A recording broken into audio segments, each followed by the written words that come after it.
Coach, a huge congratulations from all of us making the semifinals. Just overall impressions on Saturday and the roller coaster that was the victory. Well, I mean, first off, thank you. Thank you for the kind words, and thank you for all you guys have been doing for us and supporting our program this year. It's been really cool. It's a really exciting feeling. Really proud of our players. Really proud of our coaching staff. Happy for our school, our community. Just to get the opportunity to play this late in the playoffs, be in the semifinals, and to think that you're one game away from playing for a state title. That's really cool, and it doesn't really happen that often. We haven't been in the semifinals since 2007, so it's a big accomplishment.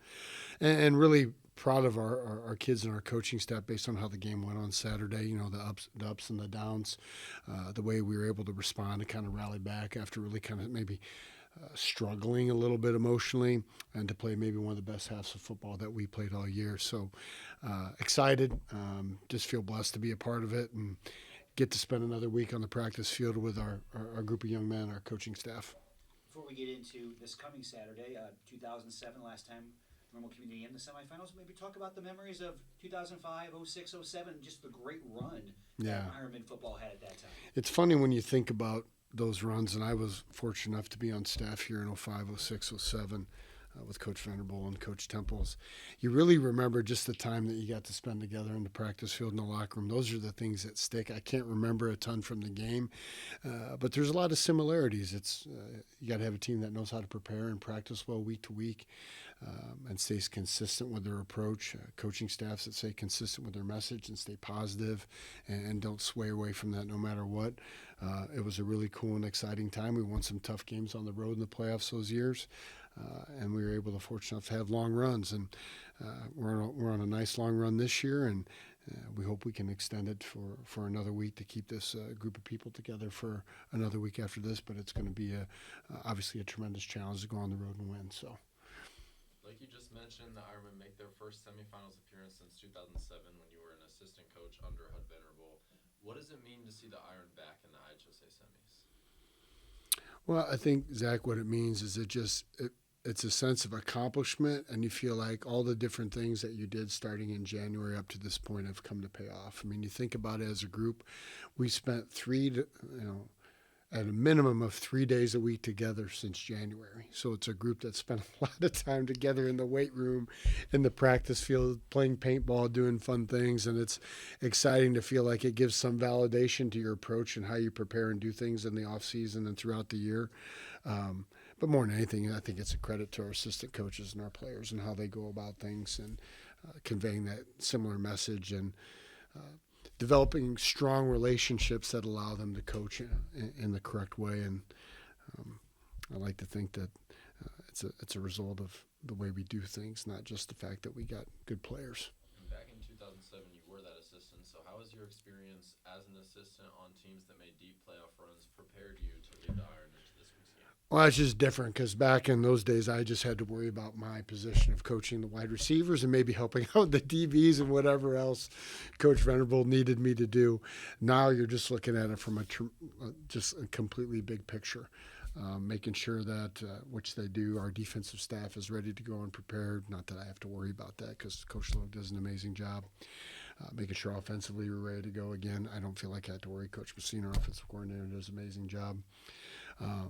But just making sure, I think the other thing is making sure that the consistent messaging and our approach stays the same, and we're not going to change it just because of where we're at in this point of the season. When we had a team meeting yesterday, and if you would have sat through it, it's very similar. Other than the message changed a little bit, what did we felt like we need to focus on? It's the same approach. It's going to be the same approach to practice.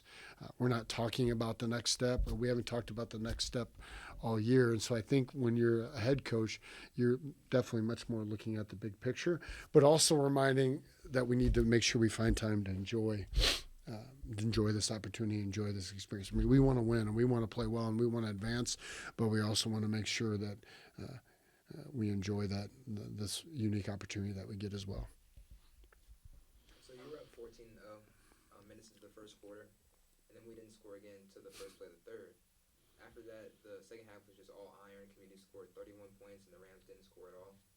So if you look at the box score, it kind of looked like two different teams were played. How do you think the Iron were handling adversity see the first half of the game, and what changed in the second half? So we started out about as good as we could start. But I think it's unrealistic to think it's going to keep going like that in a quarterfinal game against a really talented, well-coached team like Grand Blanc East. And to their credit, they responded back. Now, some of the things they did were mistakes on our part that we feel like we should have handled or gotten corrected. Emotionally adverse, I don't think we handled it well. I think we kind of did, but I've said it Saturday. I think we were teetering emotionally at the end of the first half and then halftime. And we were on the cusp of, I didn't know. I was worried. It was a concern. It was a new experience for our guys, new experience for our team. Being in that position, that's a learning process. And there are going to be emotions because football's an emotional game.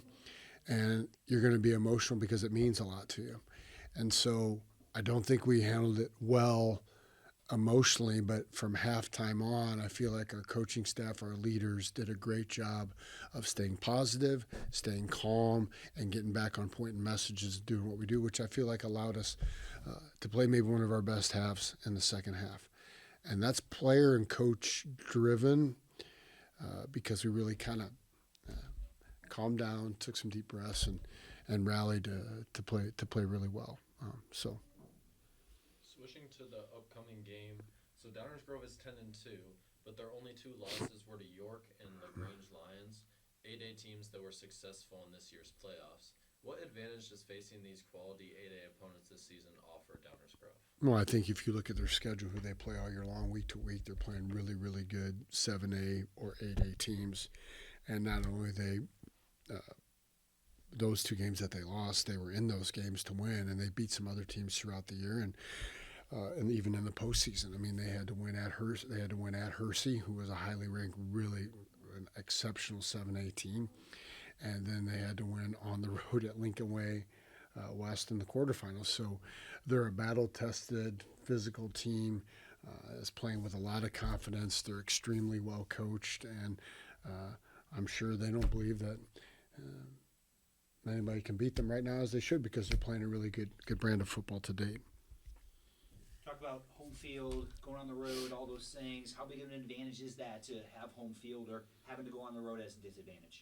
I don't know. I don't know. We kind of battle that. We have that discussion all the time. Sometimes maybe when you play at home, you relax a little bit because you have the comforts of home and playing on your home field and keeping that same routine.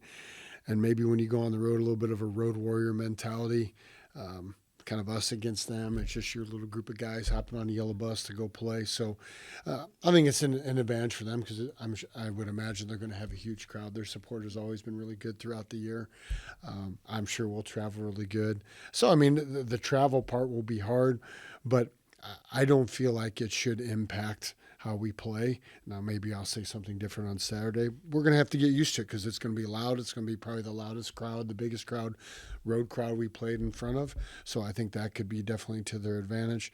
But I'm really excited about the opportunity to go on the road and play somebody like them on the road and really see how we measure up against a team like them. So that's kind of our thought. We haven't made a big deal about it either way. At this point, wherever we got to play, we'll play. If we're playing in the semifinals, we'll play on the road. We'll play at home. We'll play wherever.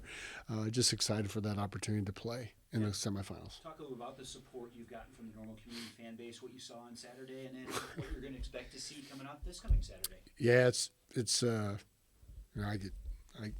get a little emotional about those things. It's just really cool to see all the people that made the trek up there to watch us play, and the people that stick around for really quick at the end just to say hi. Former players, teachers here, people I know, friends and family of our players, of our kids. It's just that's what makes athletics special, is those relationships that you build, and see those relationships that are really strong, support you no matter what. I thought our crowd there and our student section was outstanding. It was really cool to listen to them and hear them throughout the game. And it's one of the many things that makes athletics special, but I think even what makes Normal Community Athletics even more special is that support we have and belief that people have in all our athletic programs, our coaching staffs, and our kids. getting down to the X's and O's, what do you expect to see from Downers Grove North offensively on Saturday? Offensively, they run a lot of different formations. They run in a bunch of different tight end sets. Their quarterback's a sophomore, really good thrower, really talented player. Their receivers are I mean, everybody's really good now. The receivers are really good. They run great routes. They get off the ball. They block. They're physical up front in the offensive line. They run a pretty challenging RPO game that we got to be ready to defend. Defensively, they're big. They're physical. They run to the ball really well. And they keep the lid on things. They got really talented DBs that can play some man and play some coverage. And then they're good in special teams. They're really good. Linebacker, I think that's going to Iowa State. He's their kicker. He's their punter. They cover kicks well. They protect kicks well. So they're good in all three phases, and we're going to have to put our best foot forward, which we're excited about. We think we can do, but we're going to have to play well in all phases to win the game. And I think their coaching staff does a great job with the schemes, and they put their kids in great positions to be successful. Do you have one key, something you can pull out that you really want to see on Saturday from your team? Well, I think it goes back. If it's one key, it's hard to say because I think the keys have been the same. You know what I mean? All year, like we got to have a great week of practice. We got to have a great week, and then I just really want to see us play as a team and be a great team, a family, sticking together, pulling for each other, being the best versions of ourselves as a team. I think we got to do that. Then it's all the old cliches about football. We gotta be able to stop them from running the ball. We got to keep their passing game in check. Offensively, we got to be able to run the ball. But we're gonna have to be able to throw the ball as well, and get the ball to our playmakers in space. But I just think we have to practice well. We're gonna have to handle the adversity and the emotions of the road game with maturity, and we're just gonna have to play for each other and together. And I think if you can do those things, the good things will happen. The scoreboard will take care of itself, and hopefully we're in a position at the end of the game. We got a chance to win the game. It's going to be a hard-fought game. It's going to be a close game. And hopefully we'll find a way to get it done in advance. Well, Coach, thanks for your time. Good luck on Saturday. Awesome. Thank you, Joe. Appreciate it.